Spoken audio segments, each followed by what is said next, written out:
Ayaw niyang maidraft ng Washington Wizards. Nako, eto mga idol, itong si AJ Daibancha na sa ngayon ay potential number 1 pick sa 2026 NBA draft ay nagpapakita ng senyales na ayaw niyang maglaro sa Washington Wizards. Ayon mismo sa kampo ni Daibancha, nais niya na manatili sa Utah. Diyan kasi siya lumaki, diyan siya nag-aral at diyan siya naglaro. Kaya nais niyang manatili kung saan siya nagsimula.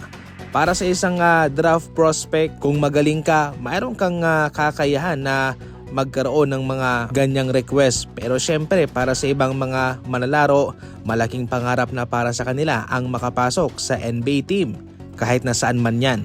Pero dahil nga magaling itong si AJ ay yan ang kanyang gusto. Pero hindi po pwede na kung ano ang kanyang gusto ay yun din po ang masusunod sapagkat hawak ngayon ng Wizards ang number 1 pick para sa draft sa taong ito. So ibig sabihin nun kahit na ayaw niya ay wala rin po siyang magagawa. Kasi kapag ikaw ay nakuha naman ng ibang state, syempre lilipat ka at parte talaga yan ng pagpasok mo sa NBA. Itong si Ace Bailey ayaw niyang maglaro sa Utah Jazz pero kinuha pa rin naman siya.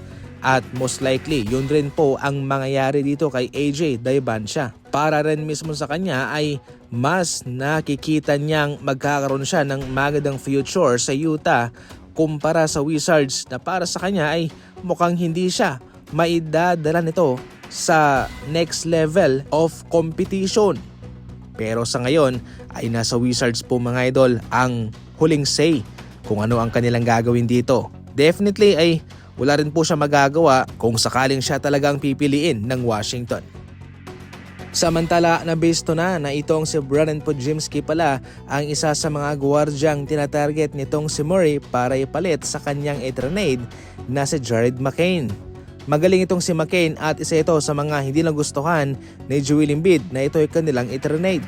Pero para mismo kay Murray kailangan ito para sila'y makatipid sa kanilang pinansyal at bilang kapalit ay nais sana niyang kunin si Podziemski pero ayaw naman siyang ibigay ng Golden State Warriors.